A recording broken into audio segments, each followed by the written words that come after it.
Hi guys, so it is Sunday, the 14th of June, and this is my live. So welcome to those who are joining, just about to join, or those who may not have been able to join but may watch this video at a later point. You're all very, very welcome. So nice to have you all coming on the call.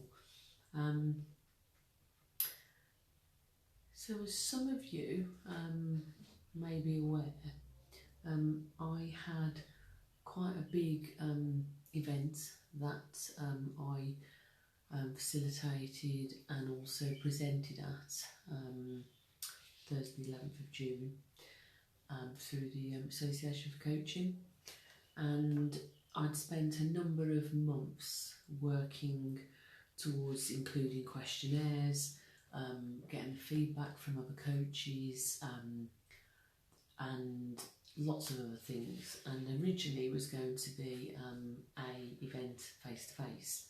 It was going to be a half-day event at least, and because of the current circumstance, they'd asked if we would still be interested in doing it online, which we obviously had said yes to. So I had I'd spent a lot of time, energy, effort preparing myself. I'm talking not just about the day itself, I'm talking about, preparing myself in lots of ways for quite a long time. I'm doing lots of work on that. And it came to the evening and the event itself. And at first I was okay, I actually felt quite sort of comfortable. Lots of people coming on, doing a bit of networking. And then it came to a point where I was going to share my slides, and there were, I think, around 55 people that were on this call, and I could really sort of feel a sense of like a bit of angst and anxiety, and came to share my slides. And yes, some of you already know, some of you might not, but be imagining. And basically, my slides wouldn't share, and I felt some angst, some internal anxiety. I could feel some emotion going on. I was, I think, very aware of sort of trying to breathe through it. And all I remember was I kept having the events coordinator, she's really nice, saying, Mandy, if you just do X, Y, Z, press this button, press that button, it will share. And I did it a few times just because I was in a bit of a mode of, and I thought, okay, listen to what they're saying, do it again. No, wouldn't work. And when I've shared, I'm no expert, but I've shared stuff a number of times. So I knew it was not me. I just hadn't, I knew that. So I think other people, understandably, thought that I just hadn't got my slide up in the background. So they kept saying, no, if you press this, press that, bring your slide up in the background. I kept saying it, or I know, I could almost see it actually each time. What was happening was these other buttons and functions basically kept coming up that I'd never seen before in my life. Never, seriously. And so I knew something else, and I couldn't do anything about it, and it went round and round a loop. So eventually I'm at a point where I'm thinking, this ain't going to happen, and I've got to carry on and talk through it. But there was a lot of content that I was really using that was on the slides, because it was all the feedback from the coaches that I'd really been spending months over and analysing to some extent, and looking at themes and all sorts. And at this point, the events coordinator said, Mandy, well, first of all, she said, do the other coaches that are presenting, there was 2 other coaches that I sort of brought in with me to present, do they have a copy of your slides? No. And then she said, can you email me them to me? So this is in the middle, can I just reinforce this? Like 55 people watching this process. So I send an email of my slides, and as I'm about to literally go, okay, this is, I'm going to have to just talk this through and just remember as much as I can. She managed to get the slides, and from her end, she was one of the people that was still on the hosting and so forth as well, put the slides up. And although, I didn't have as much control over being able to use the slides myself. Obviously they were still there. So that was great to a point, and I carried on talking through it. But that moment where I felt quite a lot of anxiety and angst and emotional stuff, I remember being really aware of the irony of this whole process, because the focus for my presentation was on being brave and being courageous, and what does it mean for somebody to be courageous, and particularly with coaching, linking it to, you know, how do vulnerability and coaching connect, what does that mean for your clients. So I was really in the middle of publicly feeling quite vulnerable, emotional, and I remember at one point I could feel it rising, and as I named this to people, I was naming this sense of, okay, I'm very aware, I'm feeling quite vulnerable now, this is how I'm feeling this moment, and it felt quite difficult at one point, but I breathed and I talked through it, and I was able to push through, and I continued to work my slides, and I shared the things that I needed. Could I have done it, you know, slightly better or more effectively if that hadn't happened? Maybe, who's to know? But afterwards, I thought a lot about a number of things that had actually enabled me to get to the point of presenting. I mean, as in months before, and then the day itself. So what I was thinking about was a number of things. I've made some sort of notes on. I've put, first, for a long time, as in many months, I've been working on compassionate acceptance and working on visualisations around safe space, around me sort of imagining compassion and empathy for different parts of my body, imagining the inside of myself, my heart, my gut, you know, what those things mean, and really sort of visualising that. And I know I've mentioned this book before, but for those of you who don't know, I've been sort of having a look at this book, The Compassionate Mind Approach to Recovering from Trauma Using Compassion Focused Therapy. And that's the book that I've still been doing some work on. I haven't quite finished it yet, I've sort of dipped in and out because I was doing some other work on other things. But it's a really, really great book. I've also, for months and months and months now, been focusing on appreciations, things I'm grateful for myself and for others, because that enables me to feel I'm looking at the potential, I'm looking at the, you know, the good things in life, the gifts, the presents, as opposed to the lacking, which I think is really important. And in fact, at the moment, there's this is my journal book. It's actually titled Grateful. It was my gorgeous daughter bought me this for Christmas, and I've been really sort of using it and regularly putting my gratefulness attitudes in. And the front says, grateful because when you stop and look around, this life is pretty amazing. And actually I do believe that. I think we can lose sight of things at times for all sorts of reasons, but I think the appreciation and the gratitude focus enables us to really open our eyes up a little bit. And I'm not just talking the massive things, I'm talking the small things, you know, being grateful for hearing the birds, for the warmth on your face, for the beautiful flowers, for the buzzing bees, you know, for being able to wake up and breathe, all those, you know, sort of what I call basic things.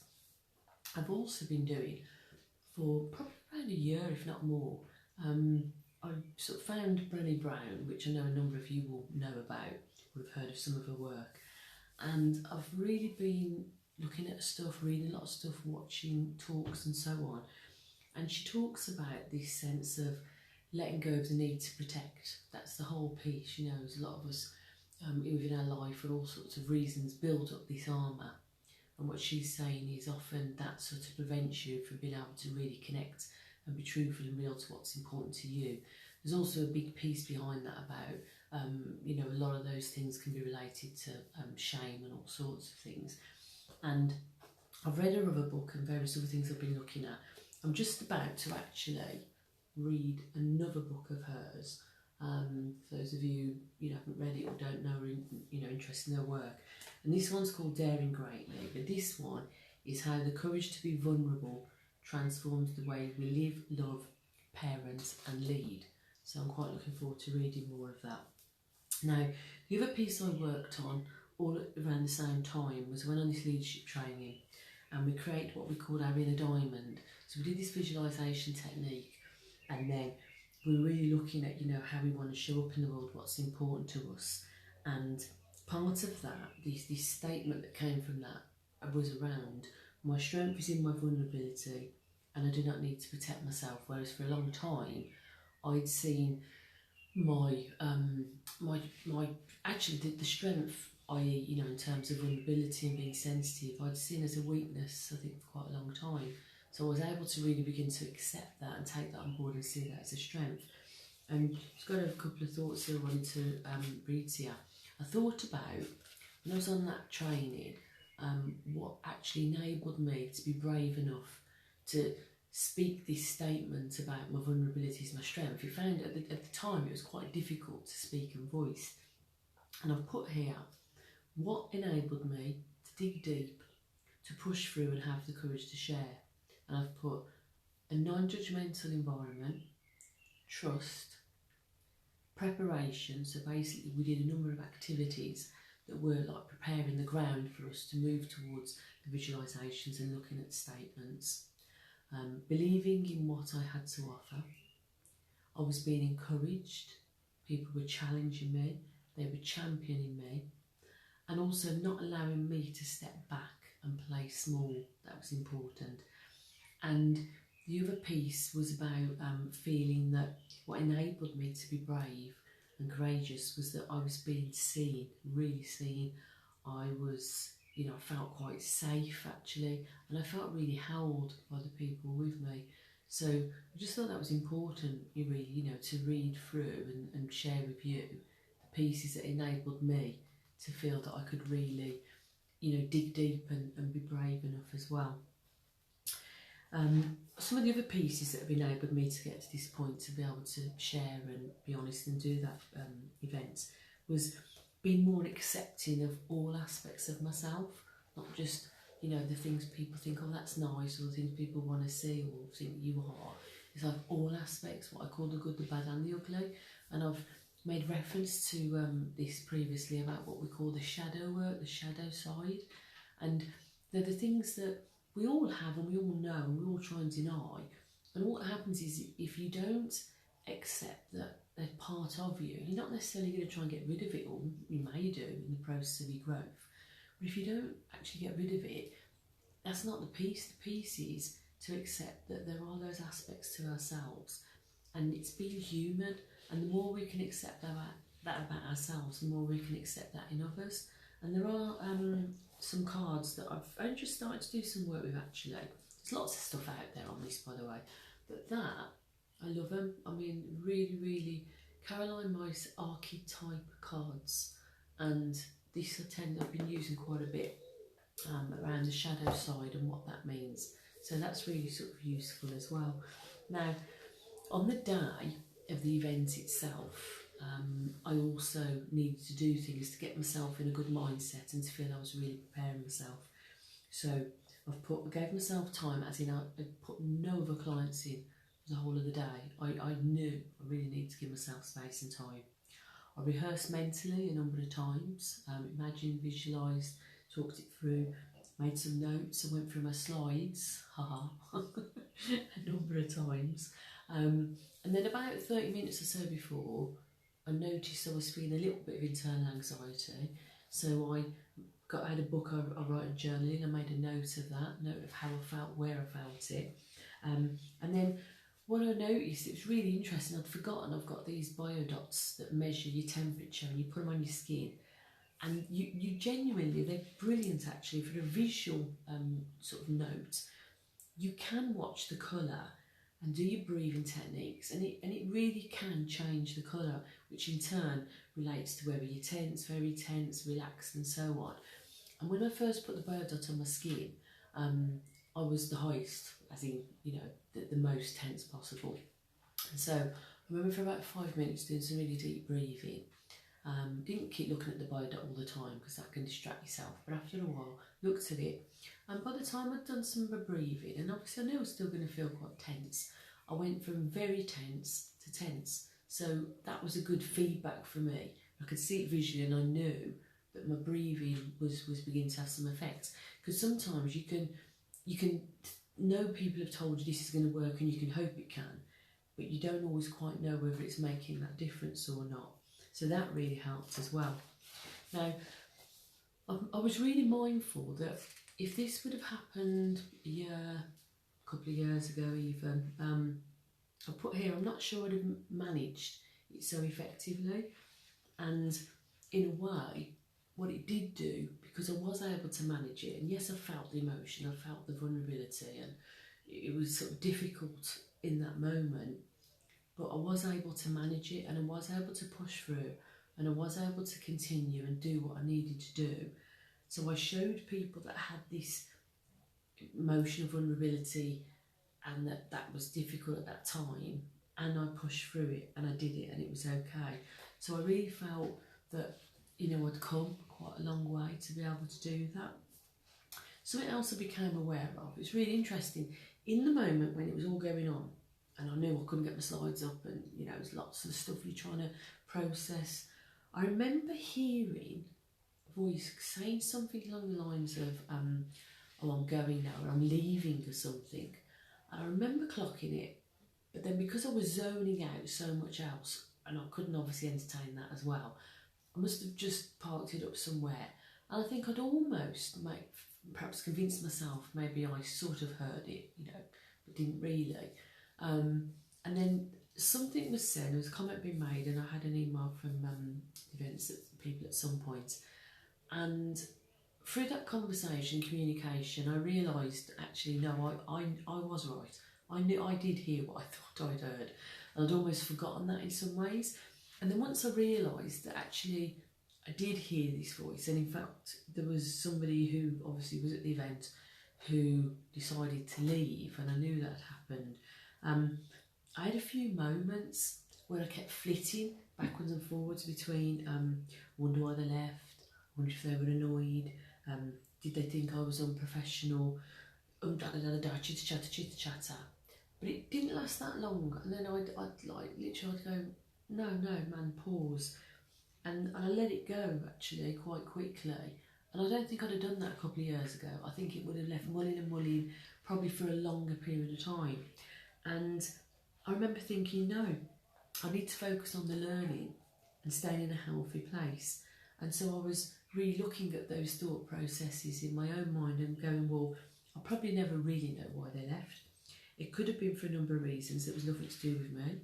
If it was, so what? You know, I feel disappointed for them that didn't stay for the whole presentation. I am human, you know, at the end of the day. And it's a bit like, well, you know, if one person left out of 54, 55 people, and you know, why are you getting caught up in the thought process of, oh, you know, that one person who left? So I felt really positive that I was able to let that go fairly quickly, really, within the first day or so, and really concentrate on all the learning and the good stuff that happened. Now, more and more I've become aware that if I can't develop the courage to stretch and accept things in myself, and I'm very, very clear about this, how can I really do that for others? So I really want to say the only way you can change and grow and develop is if you continue to do the work on yourself. Now, yes, you can go and see a coach or a therapist or a counsellor or whatever, and for certain things to enable particular specific changes, and that's really important and a positive thing, I think, to do. But what I would say is don't accept that that's where it ends or the work ends. When you go and see somebody to enable you to make some change, that can be the catalyst to help you to move forward in other ways. And so it's a bit like, you know, if we don't continue to give time or make time for our personal relationships, if we don't make time to create the actions to keep those relationships alive, then we eventually will notice that those relationships will drift apart, and that's what tends to happen. And I've written here, in the same way, you also will find then that you're not connecting to them as much if you're feeling that you're drifting apart and you're not putting that time and effort and energy in place. And in the same way, this is important because that can happen to you yourself. If you're not making the time for your own self, to give yourself time to grow, to reflect, to breathe, to connect with yourself and what you're feeling, to come from a place of reaction, to not come from a place of reaction rather than a thoughtful and creative place, then it's not going to be, you know, a good place for you, because you're not going to be developing the right relationship with yourself. And I've put here, from that, if you're not careful, if you're disconnecting with yourself and not giving yourself the time, you can begin to lose sight of what's important for you, your values, your vision, your dreams. You can get caught up with what other people or the world, society says is right and important, rather than what really deep down you know that perhaps you would like to consider doing for yourself. So it's important that you have the courage to dig deep and give yourself the reflective time you deserve. And I was thinking at that point, it's a really useful time to sort of remind ourselves of what courage actually is. Now, it's lots of things. I've realised in this process that people have so many different versions and ideas and definitions of what courage is. In fact, that was really surprising in a way. It really blew my mind. But one of the things with the definition of courage is the core, C-O-U-R in courage, comes from Latin and French, and actually the core bit means to speak from the heart. That's the real key piece. And so if you're thinking about this, speaking from the heart, and then all of the feedback and the things that came out of the work I've done, the questionnaires with these coaches in particular, time and time again, there was a couple of key pieces. So they might have had differences in what courage was, but there was a lot of themes that kept showing up. And so they were people speaking their truth, taking some element of risk, whatever that is. Remember, risk is what I call subjective. So I might know that I believe I'm taking an element of risk, and somebody else, from their perspective, might look and go, oh, I don't think that's taking much of a risk. It may not be to them because they're comparing it to their own perception of what that is. But for that individual, they will know if that actually is right for them and what they're comparing it to. That's the key, and that's really important. So taking an element of risk that is subjective to you, and that is in service of someone or something that is bigger than yourself. And so just remember those things in terms of the common things that came up about courage: speaking your truth, taking some element of risk, as I said, that is actually subjective, not comparing to others, and is in service of something or someone bigger than yourself. And I'd be, you know, really interested to continue to hear from yourselves about what you still believe courage is, what it actually means for you, because as I said, it really is different things for different people. So please do, you know, keep letting me know, share your thoughts with me, communicate. You know, really genuinely interested. It's an area I'm really working with and just developing for however, really. Do you know what I mean? Because it's all about stretching and developing and stepping out your comfort zone. But I'm definitely interested in what other people have to say about it as well. So I've got a poem that I'd like to share with you guys. This one, as you know, some of you may know, I've been creating a number of poems over a period of time. This one is called See Through.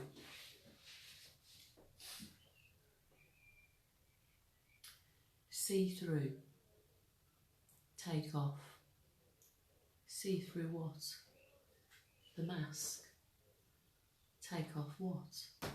The mask. What is it to take off the mask? To reveal. To let go of cover. To not hide and protect. To allow myself to be seen. Really seen and acknowledged. To be in touch with my emotions and feelings. To allow the vulnerabilities to show. to reveal in a powerful way, to express strength in my emotions, so in turn I can do that for others, to really help them reveal their inner vulnerabilities, to reveal their heart's desires, to reach within and then out, to grab it for all it's worth while it's still here, while you can, before there is no more. And that was see through. So comes to that last part of my live where I'm going to share a song with you. I was a bit torn actually today, because I had one that I had in mind and that I was going to share. I am actually. And then another song came up, actually on the radio. I was in the car and I was really enjoying it, singing along to it. But I think I'm going to save that one for another time. So the one I'm actually going to sing, or attempt to, was actually number one in 1979 on this date, June 14th. And for those of you who don't know my age at all, I was actually 11 then, just thought I'd let you know that. So, when you're ready guys, and I'm ready, I'm going to share with you. And as always, I love the idea that people are singing along and yeah, just swaying and doing your thing. And it's a bit of fun, do you know what I mean, at the end of the day. Some things are serious, life is serious, life is also fun and enjoyable. So if you just bear with me a minute.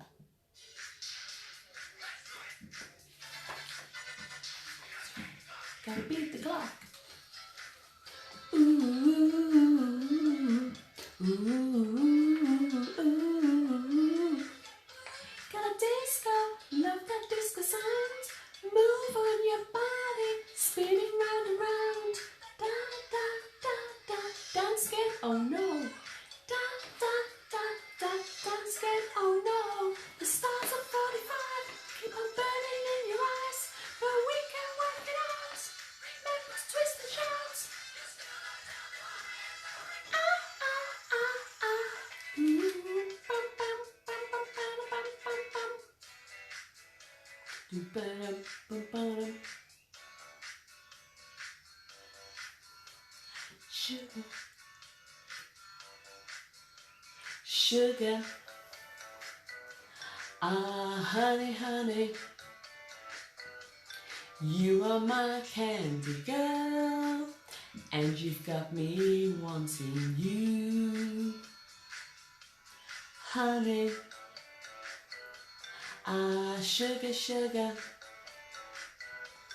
you are my candy girl, and you got me wanting you.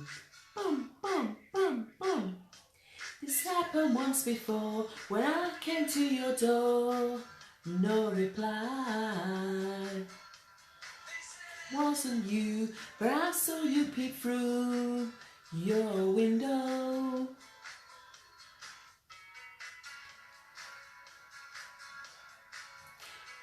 No, if you break my heart, I'll go, but I'll be back again. Bum, bum, bum, bum, bum. 'Cause I told once before goodbye, but I came back again. Bum, bum, bum. What she wanted to be, she said, baby, can't you see? I wanna be famous, a star on the screen, but you can do something in between. Baby, you can drive my car, bum, bum, bum, bum.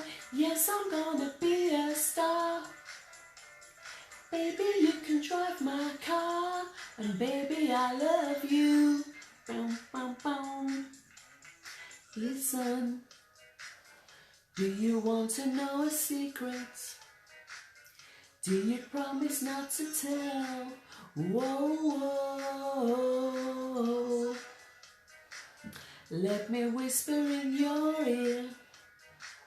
Say the words you long to hear. Ooh, I'm in love with you. Ooh, my way. Do I have to keep on talking till I can't go on? Why see it your way? Run the risk of knowing that our love may soon be gone. We can work it out. We can work it out.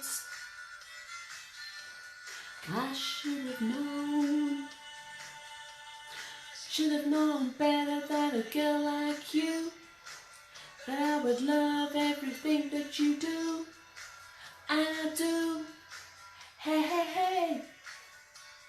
He's a real nowhere man, sitting in his nowhere land. Gonna lose that girl. You're gonna lose that girl. You're gonna lose that girl. Ooh, ooh, ooh, ooh. The stars are 45, keep on burning in your eyes, but we can work it out. Remember, twist and shout. You still don't tell me why, and no reply. Ooh, ooh, ooh, ooh, ooh,